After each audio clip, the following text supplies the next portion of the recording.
If you had told me a year ago that my own son would someday erase me from the most important moment of his life and then try to take control of mine, I would have laughed, or maybe cried.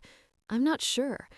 But the day I discovered the truth, something inside me broke so violently it never returned to the shape it once had. And thank God it didn't. Because the woman I used to be, the one who gave and gave until there was nothing left, would never have survived what came next. The moment that changed everything happened on a quiet Tuesday morning in Springfield, Missouri. I dialed my son's number to ask a simple question. "Evan, sweetheart, have you and Mia picked a date for the wedding yet?" Before he could answer, Mia took the phone from him. Her voice was sweet, like sugar-coated poison. "Oh, Mrs. Lawson," she said, "I thought Evan told you already. We actually got married yesterday. Very private, very intimate. We only invited close people." Close people? People like her parents, her sisters, her cousins, her old college roommate, even her yoga instructor. Yes, I later found out the yoga instructor was there. But not me.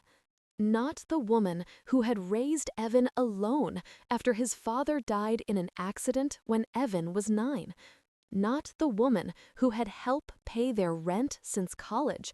Not the woman who had bought the couch they sat on, the dining table they ate on, and half the appliances in their home.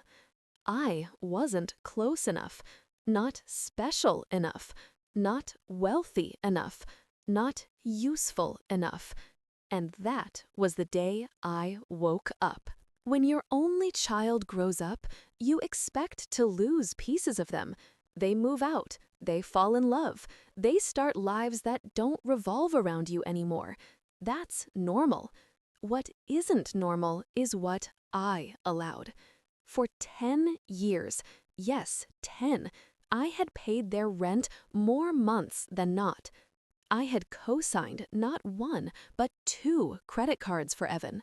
I had bailed them out of one emergency after another. A surprise medical bill, a faulty transmission, a broken water heater, a job loss, a move that cost more than expected. Life always happened to them, and I always paid for it. It didn't matter that I only lived on a fixed retirement income and the savings my late husband left behind. I told myself, this is what moms do. But even moms have limits. Mine finally snapped the moment Mia laughed and said, "We only invited people who truly matter." After the call, I sat there frozen on my sofa, terrified to move, terrified to feel. Was this what betrayal felt like? Sharp, cold, impossible to breathe through? I'm not sure how long I stayed like that, but when my hands stopped trembling, I went online, just to look. And there it was. Photo after photo after photo. My son in a rented tux, Mia in a lace gown that I recognized because I had gone with her to just take a look and somehow ended up paying for half of it. Her parents standing proudly next to them, her sister holding a champagne glass and kissing Mia on the cheek, a crowd behind them, dozens of people, not a small ceremony like they claimed. And right in the center of one picture, Evan holding Mia's waist, smiling. A smile I hadn't seen in years. A smile that apparently wasn't for me anymore. 7 days later, exactly 1 week after the wedding I was excluded from, my phone rang. It was Mia. Not with an apology, not with shame, not with any ounce of decency. She sounded frazzled, rushed. Mrs. Lawson, hey, do you know what happened with the rent? The landlord says you didn't send the payment this month. The gall, the audacity, the absolute nerve. Mia, I said slowly, why would you expect me to pay? She hesitated. Because you always do? That was it.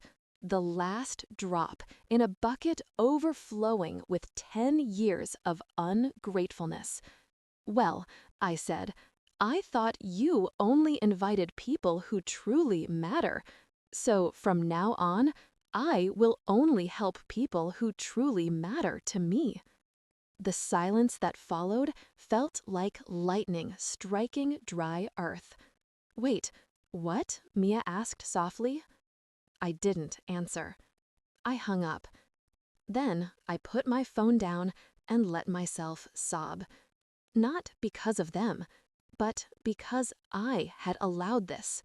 For years, I let myself believe I was essential, but in reality, I had been nothing more than a walking wallet. The next morning felt different. I woke up with the realization that I'd spent the last decade treating my son like a helpless child instead of a grown man.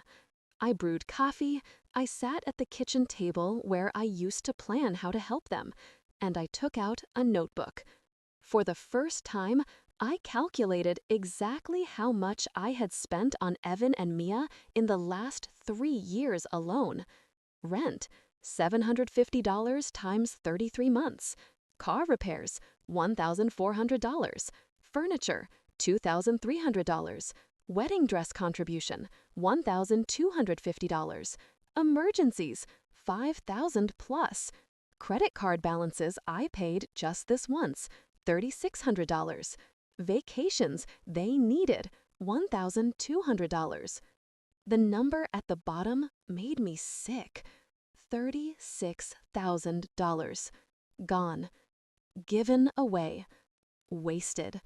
Money I could have used for travel or home repairs or health insurance or anything I dreamed of. I closed the notebook and whispered to myself, no more. And I meant it. That same afternoon, I went to my bank. The moment I walked in, the branch manager, Mrs. Owens, a woman who'd known me 20 years, greeted me. Mrs. Lawson, it's been a while. Everything okay? I smiled politely. Yes, I need to cancel every recurring transfer from my account immediately, and I'd like to change all online access passwords. Her eyebrows rose. Is everything all right at home? Yes, I said, for the first time in a long while. She nodded and began typing. While she worked, my phone started vibrating. First Evan, then Mia, then Evan again. I silenced it and watched Mrs. Owens finish all the changes. There, she said, everything's secured. Only you have access now. When I walked out of the bank, the wind felt different. The world felt lighter. My life felt like it finally belonged to me again. But the real storm began that evening. When I returned home, something felt off. A light was on inside, my curtains were slightly shifted, and one of my living room drawers, the one where I kept important documents, was half open. I felt a chill crawl up my spine. I stepped inside and immediately saw Evan and Mia were in my house. Mia stood in front of my dining table holding my financial statements. Evan sat on my sofa, pale, nervous. A man I didn't recognize, mid-50s, gray suit, fake smile, was flipping through my personal files. My files, in my house, without my permission. The stranger stood and extended his hand. Mrs. Lawson, I'm attorney Douglas Hale. Your son and daughter-in-law are concerned about your recent behavior. My blood froze. Recent behavior? Concerned? Mia stepped forward. Your decision-making has been strange. You're acting confused, installing new locks, ignoring calls, cutting us off financially without explanation. And Evan added softly, family gatherings? They didn't invite me to the wedding, but now they cared? Then Mia said the exact phrase that made everything crystal clear. We just want to help you, Mrs. Lawson. Older adults sometimes need guidance. Guidance. Older adults.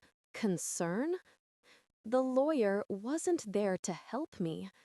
He was there to evaluate me, to gather evidence, to prepare a case. They were trying to declare me mentally unfit, to take control of my money, to take control of my life. My vision narrowed, my chest tightened, but my voice came out steady, calm, and ice cold. Get out. No one moved. Get out of my house. Evan stood. Mom, don't overreact. I said out. The man in the suit cleared his throat. Mrs. Lawson, if you continue making irrational decisions, your family has every legal right to request guardianship. I stepped closer until I was just inches from him. Let me be very clear, I said. You can take your threats and walk out that door. If you ever step into my house again without permission, I will show you how competent I really am. He swallowed and gathered his papers. Evan tried to touch my arm. I pulled away. Mia glared at me like I was an obstacle she intended to remove. And in a way, she was right. Because I finally intended to stop funding their life. They left a minute later, slamming the door behind them. I stood in the center of my living room, heart pounding, hands shaking, but mind sharper than ever. They had declared war. They just didn't know I had been preparing for this moment my whole life. I didn't sleep that night. Every time the house creaked, every time my heater clicked on, I jolted awake, thinking Evan and Mia were coming back with that lawyer. By dawn, my nerves felt like raw wires. But I didn't expect what happened next. At 8:13 a.m., my doorbell began ringing non-stop. Not once, not twice, over 20 times. When I checked the window, my breath caught in my throat. Evan's truck, Mia's SUV, and a third car I didn't recognize. They weren't just back, they had reinforcements, and they were angry. My street is usually quiet. Dog walkers, retired couples, lawnmowers. But that morning, it looked like a scene shoved straight out of a courtroom drama. Cars parked crooked, people stepping outside, watching, curtains shifting in windows. Because Evan wasn't ringing politely anymore. He was pounding on the door. Mom, open up! We need to talk! Mia yelled too, her voice tense and sharp.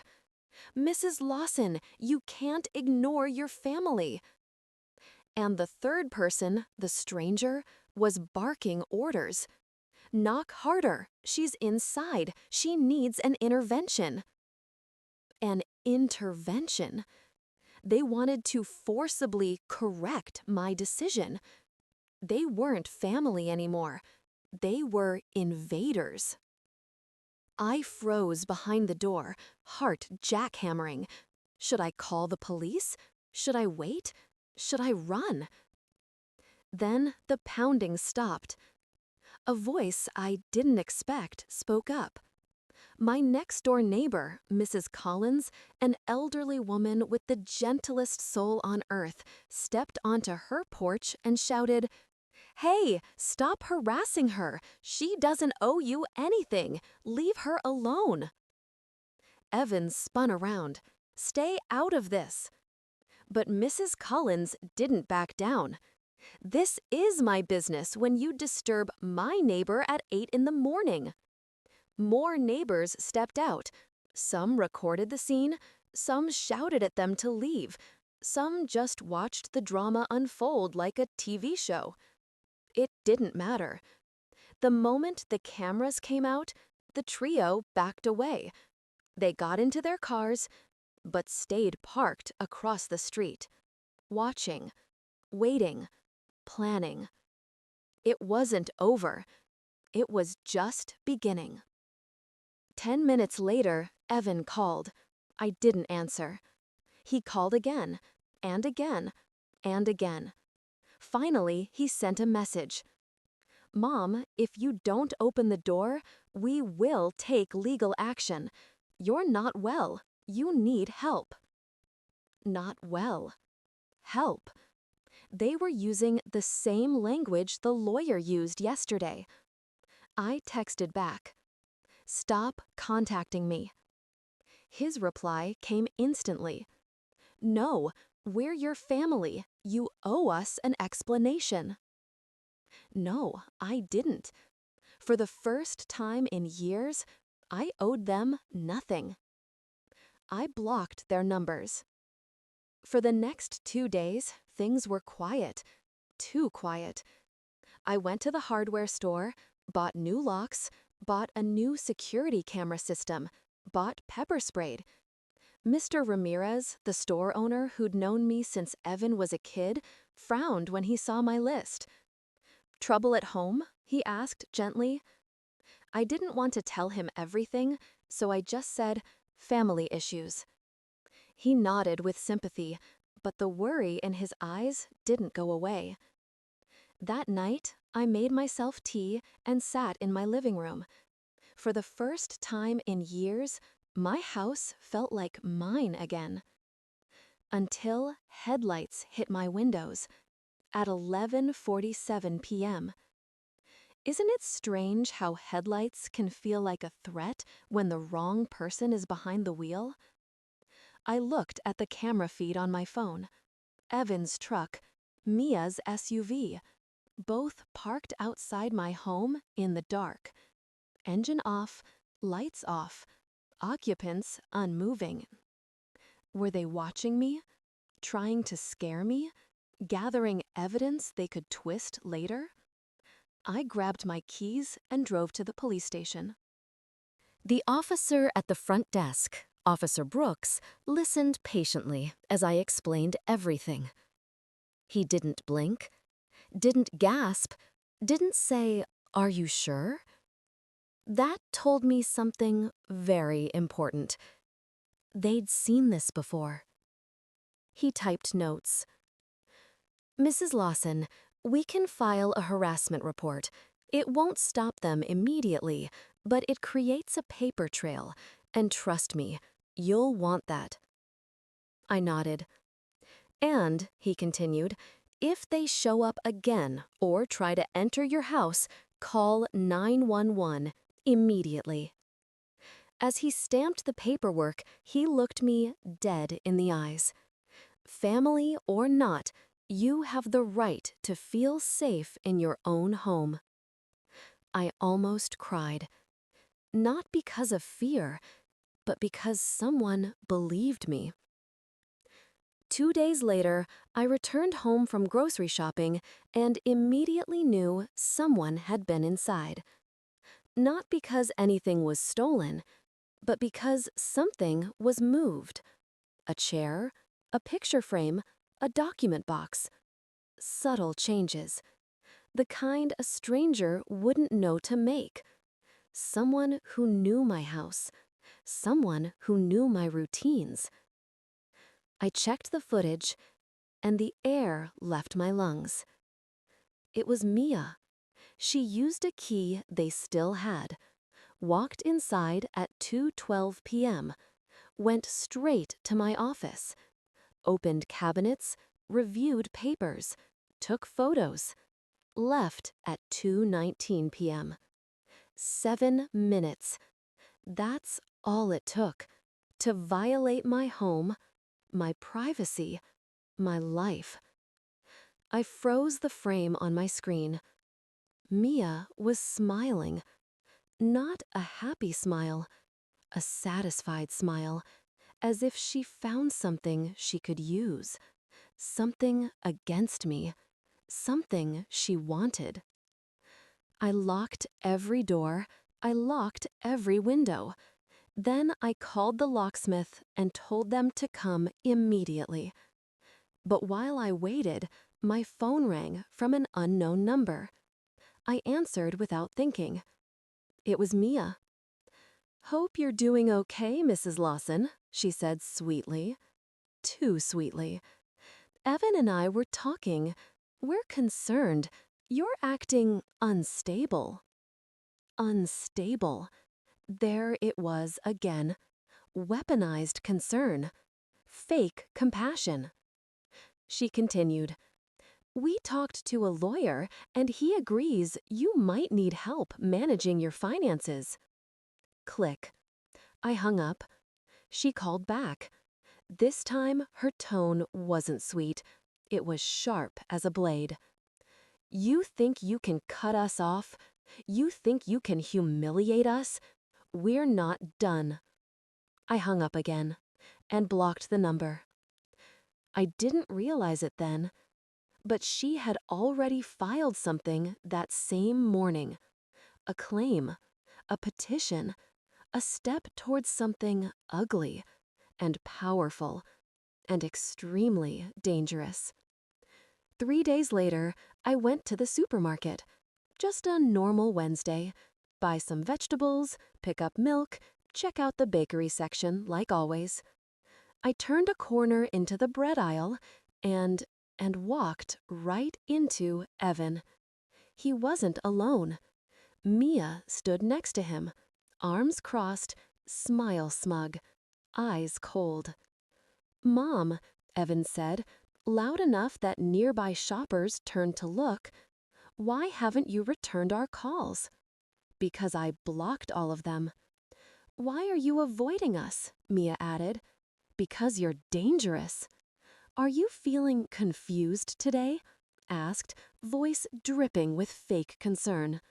"Because you're trying to push me into a trap." People watched, listened, judged. I felt an invisible rope tightening around my throat. Mia took a step closer.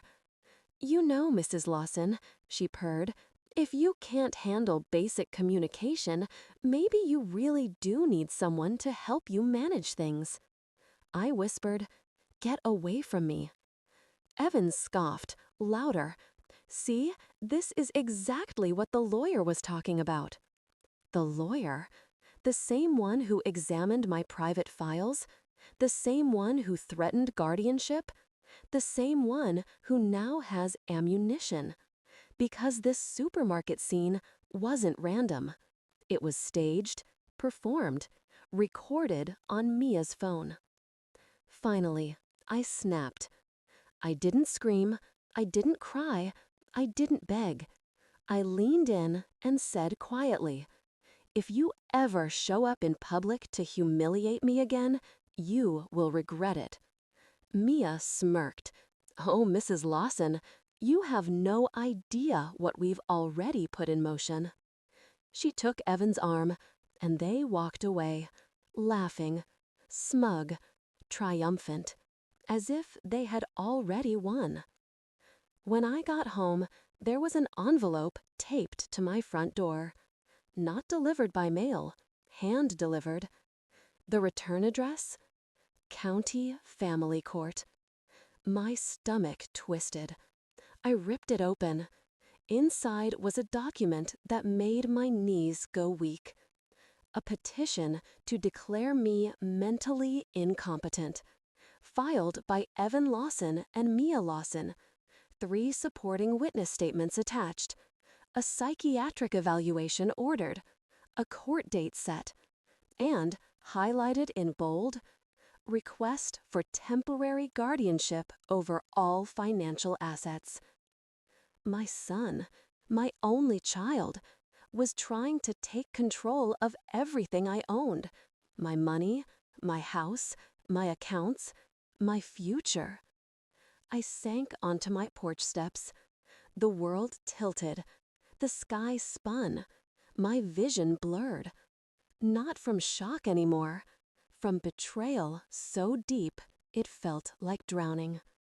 When I could finally breathe again, I stood up, walked inside, closed the door behind me, and whispered, "This time, I fight back." I didn't sleep the night I got the guardianship papers. I sat on my couch, clutching the packet like it was a bomb, because, in a way, it was. At 7:30 a.m., I drove straight to the only lawyer I knew could help me, Attorney Vincent Hale, a quiet, observant man who handled my late husband's estate years ago.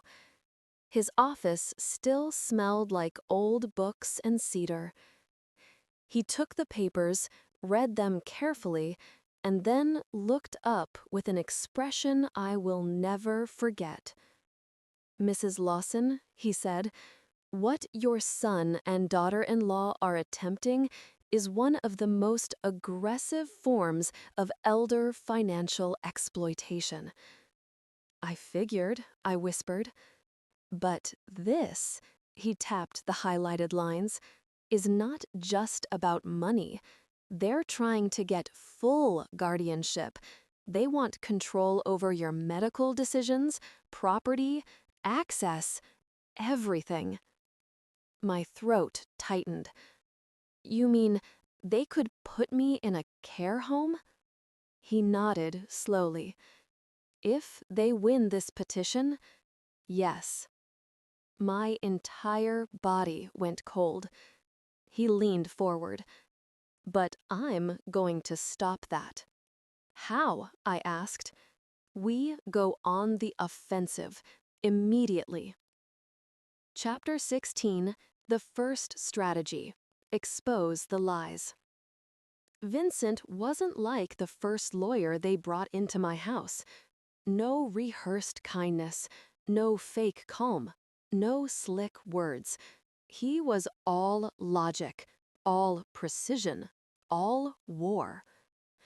"We need documentation," he said.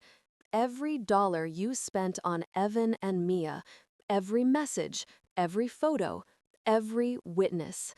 Because they will lie, and we will bury those lies in evidence." I handed him the notebook where I listed the $36,000 I spent. He skimmed it and whistled softly. "There is more than enough here to prove they exploited you," he said, "and enough to prove their motive." Then he pulled out a recorder. "I need your full statement," he said, "in detail. Don't hold back. Everything matters." For 2 hours, I told him how they excluded me from the wedding, how Mia entered my house illegally, how they staged a confrontation at the supermarket, how they camped outside my home at night, how the fake wellness check woman visited me, how the lawyer threatened guardianship, how Mia kept calling from different numbers. He listened, silent and focused.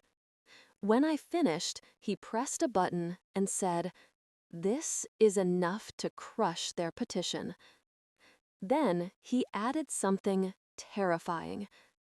"But they won't stop here. They will escalate." He was right, because they already had. Chapter 17, The Social Services Visit, Round 2. 2 days later, at exactly 3:14 p.m., the doorbell rang. I checked the camera. It was her, the same woman who claimed to be from senior services, the one whom Mia clearly contacted before. Her name was Laura Spencer. I opened the door only a few inches this time. "Mrs. Lawson," she said, "I need to finish the wellness evaluation." My stomach dropped. "Why?" I demanded. "Well," she said, glancing at her clipboard, "your son submitted new concerns. He claims you are isolating yourself, making irrational purchases like security systems, and acting paranoid." I stared at her. Paranoid? I said nothing for a long moment. Then I asked the question my lawyer told me to ask. "Do you have a court order?" She blinked. "Well, not exactly. This is voluntary." "Then we're done here. Any further contact must go through my attorney." She hesitated. "Mrs. Lawson, we just want to ensure your well-being." "No," I said. "You want an excuse to twist my words." And I shut the door hard. As soon as she walked away, I called Vincent.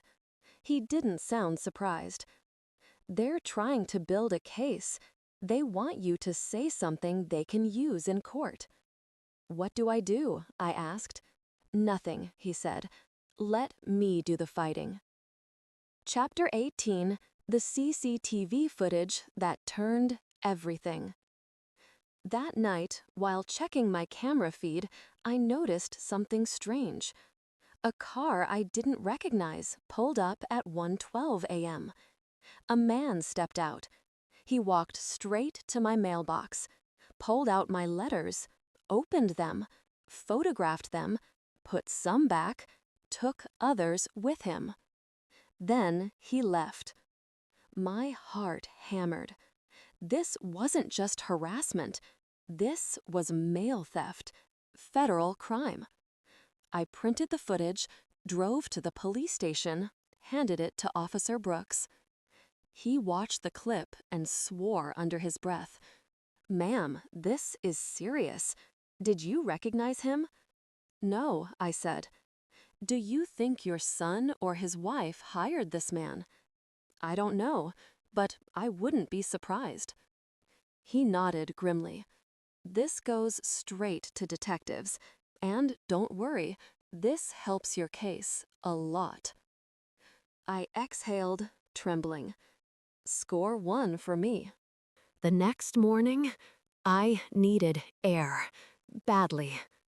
So I drove to a small cafe downtown. Quiet, calm, safe. Or so I thought. When I walked inside, every conversation stopped. People stared, whispered, pulled out phones. My stomach dropped. Had Evan and Mia been here?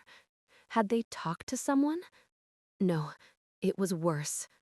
On the bulletin board near the entrance was a flyer with my photo on it, printed without my consent, a candid shot taken in the grocery store confrontation.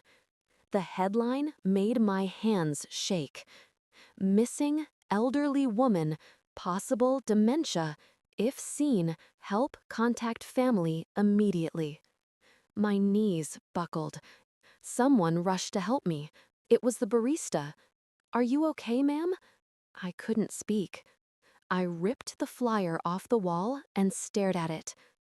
Contact persons listed: Evan Lawson, Mia Lawson, both numbers printed, both named as concerned family. My voice finally came out, raw and horrified. "They're trying to make me look crazy." The barista frowned. "We just hung these up this morning. Someone dropped off a stack, said it was urgent." I grabbed the entire stack and left. The moment I stepped into my car, I broke down. Not from fear, From fury. The fury of someone who finally realizes they aren't trying to help me. They're trying to erase me. I drove straight to Vincent's office. Vincent took one look at the flyer and froze. Then his jaw tightened. "This," he said slowly, "is defamation, illegal, damaging, and the opposite of what they're claiming in court." He snapped photos from every angle. "We will use this," he said. "This is exactly the kind of manipulation judges despise." Then he added, "And we're filing a restraining order today." For the first time in days, I felt hope. Just a flicker, but enough. That evening, I invited my neighbor, Mrs. Collins, over for pie. She had defended me during the street confrontation earlier. She sat down, smiling warmly. "How are you holding up, dear?" "Trying my best," I said honestly. "But there's something I need to ask." I explained everything. The flyers, the man stealing my mail, the second wellness check. She shook her head. "Those two are out of control. I told my husband everything and he agrees." Her husband? That's when something clicked. I had seen her husband, Mr. Collins, talking to Evan earlier that week, near their driveway, hands in pockets, talking quietly. My chest tightened. "Mrs. Collins, did your husband mention anything about my situation?" Her expression shifted, slightly, barely noticeable, but I saw it. "Well, he said Evan came by asking about you. He wanted to know if we'd noticed anything unusual." My stomach dropped. "And what did he say?" She hesitated. "He told Evan you seemed stressed." Stressed? I gripped the table. "Did he say anything else?" She swallowed. "He might have mentioned that you yelled at him." My heart sank.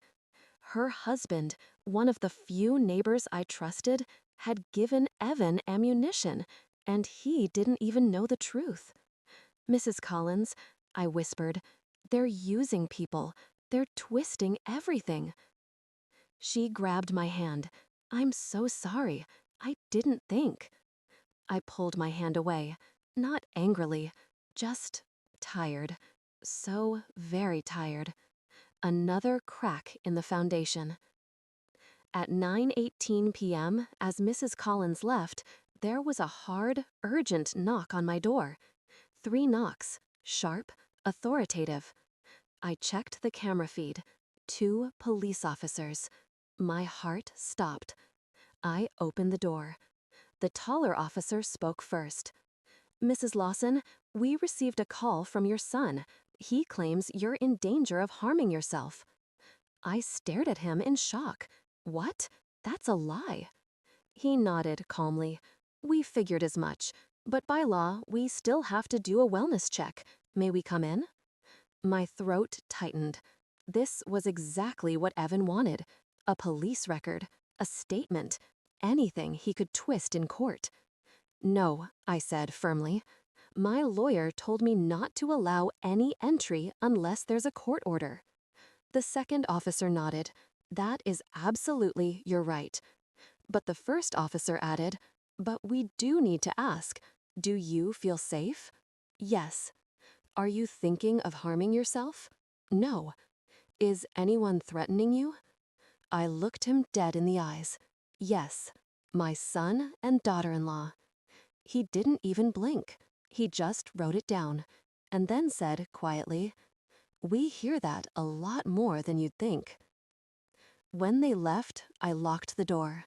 Then I sat on my sofa, hands trembling, heart heavy, but mind focused. I whispered into the quiet room, "They want a war? Then I'll give them one." The morning after the police wellness check, Vincent called. "Mrs. Lawson," he said, "your restraining order is approved." I closed my eyes in disbelief. Already? Yes, the judge fast-tracked it after seeing the flyers and the late-night surveillance footage. He paused.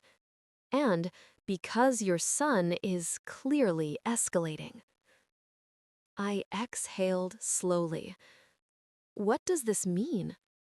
It means, he said calmly, they cannot come within 200 feet of your home, car, workplace, or anywhere you reasonably occupy. What if they show up anyway? Call the police immediately. They will be arrested. I felt something I hadn't felt in months. Control, power, freedom, just a sliver of it, but enough to breathe again. Vincent wasn't finished. We're filing a cross-complaint today, he added, for harassment, defamation, elder exploitation, and unlawful entry. My heart pounded. Do we have enough evidence? He actually laughed. Mrs. Lawson, you have more evidence than most victims bring in an entire year. He wasn't joking. I had CCTV of Mia breaking into my home, footage of the mysterious man stealing my mail, the false missing elderly woman flyers, messages threatening legal action, witnesses from the neighborhood, a recorded supermarket confrontation. This wasn't a case anymore. It was a landslide. Later that afternoon, Vincent introduced someone I didn't expect. A woman in her late 40s, sharp eyes, confident stride. Mrs. Lawson, she said, shaking my hand, I'm Detective Isabel Clark. Vincent hired me to investigate the other side of your case. My eyebrows shot up. The other side? Yes, your son and his wife. That sent a chill down my spine. What do you mean? Isabel pulled out a tablet. I've seen cases like this before. When someone is desperate for money, they usually leave a trail. I wasn't prepared for what she showed me next. Screenshots, papers, reports. Your son, she said, is drowning in debt. My chest tightened. How much debt? She swiped to the next screen. Evan owes over $27,000 on his credit cards, and he's 3 months behind. I swallowed hard. And Mia? Isabel's expression hardened. Much worse. She has over $40,000 in personal debt, not counting a payday loan she took out in January. My stomach twisted. What about their rent? They owe 2 months. Their landlord already started eviction paperwork. She looked at me seriously. Mrs. Lawson, they weren't trying to help you. They were trying to survive, using you as their lifeline. And the worst part? She wasn't done. Isabel opened another file. This next part is sensitive. Are you ready? I nodded, tightening my grip on the armchair. She turned the screen. It showed bank statements. Not mine. Mia's. With multiple large withdrawals. $2,000 here, $1,400 there, $3,200 in cash over a period of 5 weeks. Did you give them this money? She asked. No, I whispered. And then the truth hit me. When Mia came into my house illegally, she photographed my account information. She knew where I banked. She knew how I wrote my passwords. Isabel nodded, as if reading my thoughts. We believe Mia attempted identity theft. She couldn't access your accounts, but she tried, twice. I nearly fell out of my chair. Is that criminal? Very. She took a breath. And there's one more thing. I wasn't ready. Not even close. Isabel swiped to a document titled Petition for Emergency Temporary Guardianship, Draft. And the filing date? Filed before their fake wedding. I stared at the date again and again. This was before they even got married. Yes, Isabel said. They planned to take your assets before the wedding, from the beginning. I felt physically sick. How long have they been planning this? Based on the timeline, at least 9 months. I covered my face with my hands. 9 months. 9 months of lies. 9 months of manipulation. 9 months of pretending, while planning to legally erase me. Isabel wasn't done. We identified the man from your CCTV footage. I tensed. Who is he? A private process server, hired by Evan. My breath hitched. Why was he stealing my mail? To look for unopened hospital bills, notices, anything they could use to support their claim that you're declining. Declining, just like the fake wellness checks implied. Isabel continued. He also took letters from your Medicare provider and insurance company. They were hoping to twist anything they could find. I felt frozen. Not scared, not sad, just numb. This wasn't a misunderstanding. This was a coordinated attack. 3 days later, Vincent called again.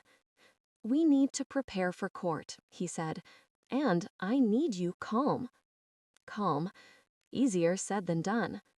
He handed me a binder. This is everything the judge will see.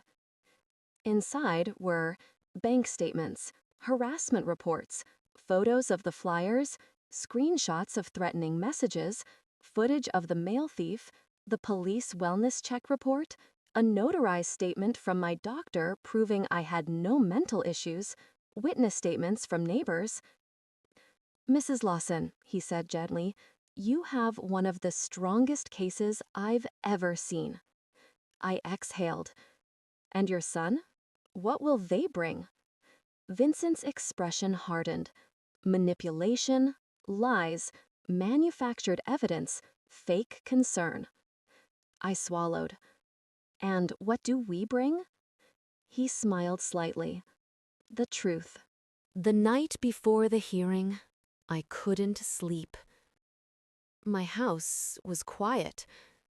Too quiet. At 1:41 a.m., my phone buzzed. Motion detected. Front yard camera. I nearly dropped it. I opened the feed. 2 figures. Middle of the night. Standing in the dark. Evan. And Mia. Right outside my home. Staring at my house like predators. Then, Evan said something I will never forget. It's tomorrow or never, Mia. If the judge sides with her, we're screwed. Mia hissed back. Don't worry, we'll win. She's old. She'll slip up in court. They always do. My hands shook with rage, with disgust, with betrayal. They left after 3 minutes, but the damage was done. Their words were recorded in HD, audio clear as day. And it was the final nail in their coffin. The courtroom was cold, too bright, too quiet. I sat beside Vincent, calm, prepared, ready. Evan and Mia sat on the opposite side, both dressed in black, pretending to be grieving saints. Their lawyer looked confident, until Vincent handed the judge our evidence binder. The judge read through it slowly, impassively, but the moment his eyes stopped on the flyer, the one calling me missing, demented, and endangered, his face changed.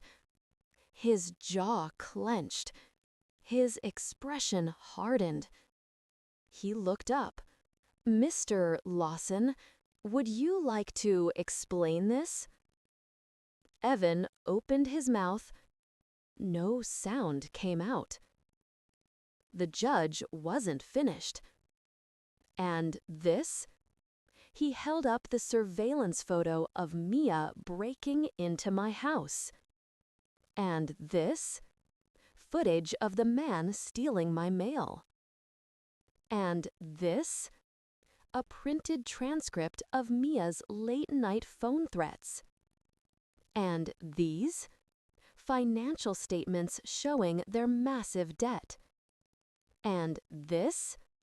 A photo of the staged supermarket confrontation. Evan's lawyer's face turned white. Mia's lips started trembling. Evan's hands shook. And then Vincent stood. "Your Honor," he said calmly, "our final piece of evidence." He pressed play on the courtroom screen. The audio from last night's camera. "Evan, it's tomorrow or never.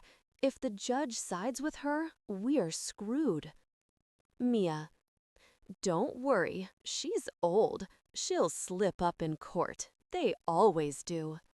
Gasps filled the room. The judge's eyes widened in disgust. Then he slammed the file shut. "Enough." His voice echoed through the room. "I have heard enough." He turned to Evan.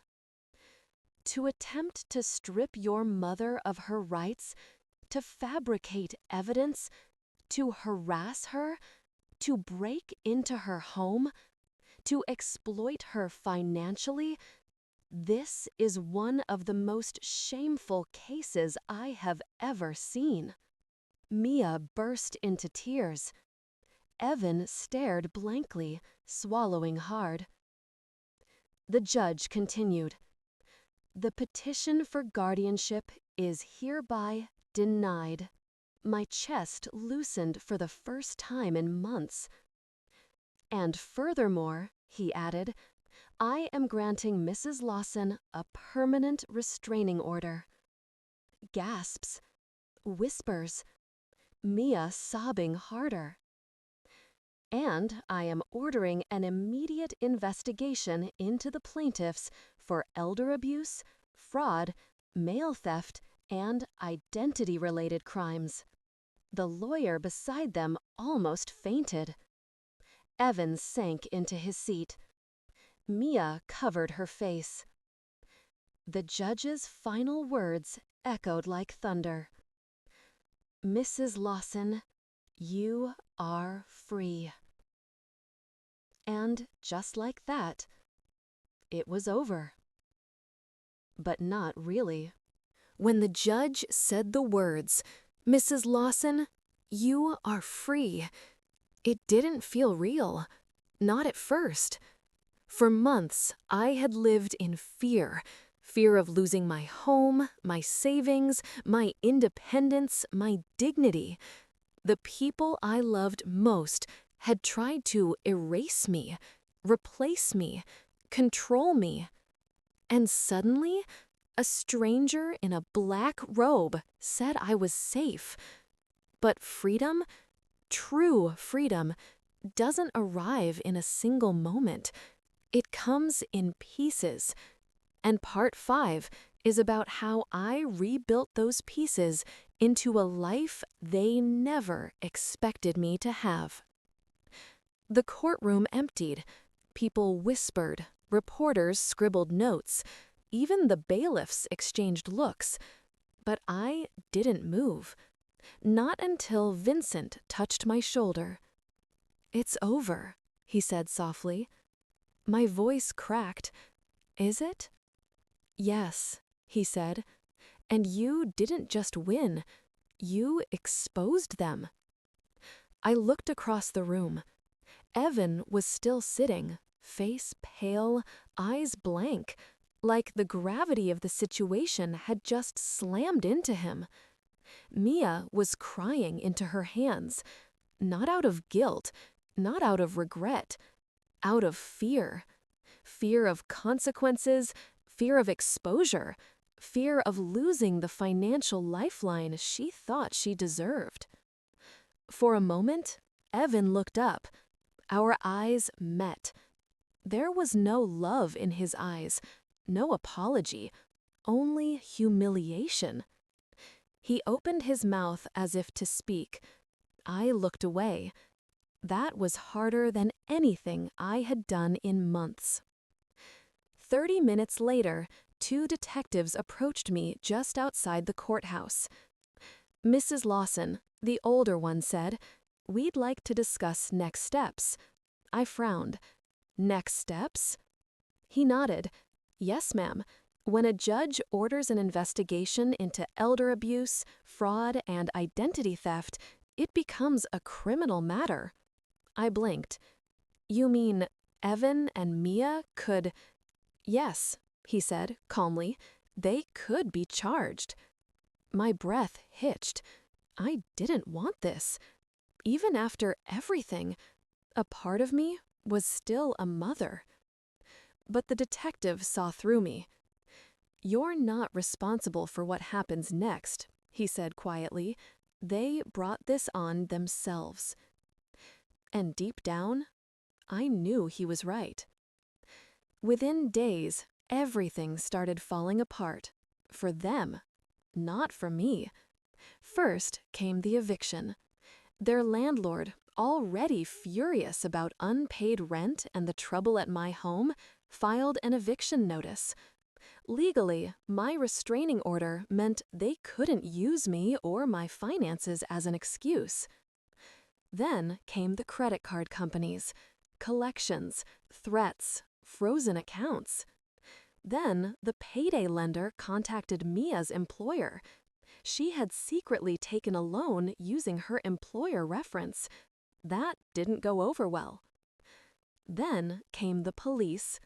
They questioned them separately, asked about Mia's break-in, asked about the mail theft, asked about the flyers, asked about the fake witnesses.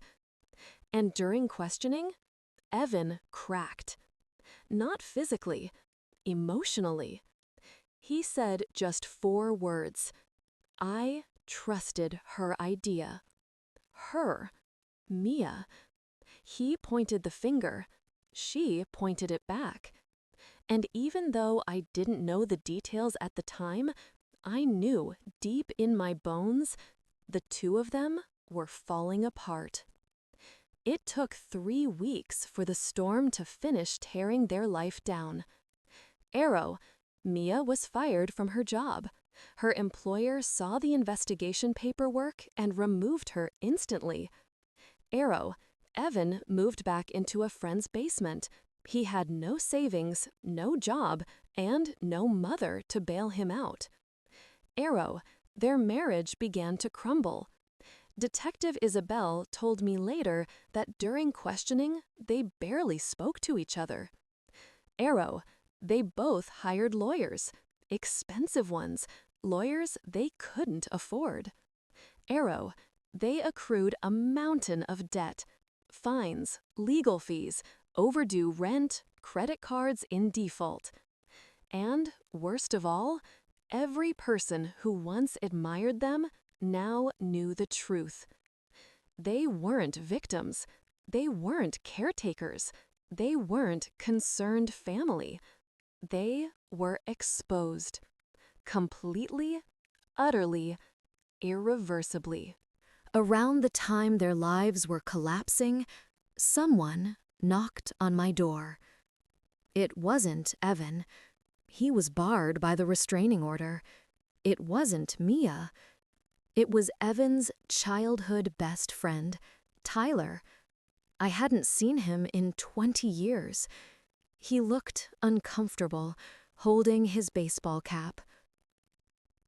"Mrs. Lawson," he began quietly, I wanted to apologize."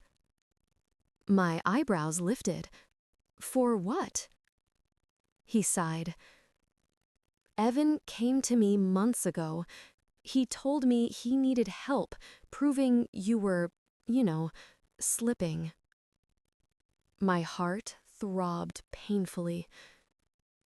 "He said you couldn't keep up with your bills anymore, said you were confused, said he was worried." I swallowed hard. "He lied," I whispered. "I know," Tyler said. "I didn't help him. I told him to leave you alone, but I found out later he asked other people too." He hesitated. "Look, I don't know if this means anything, but I'm sorry. I should have warned you." And for the first time in all this, I felt a tiny spark of something I hadn't felt in a long time. Grace. "Thank you," I said softly. "It means more than you know." He left quietly, and I closed the door. With the case behind me, I finally had the one thing money can't buy. Time. Time to live. Time to breathe.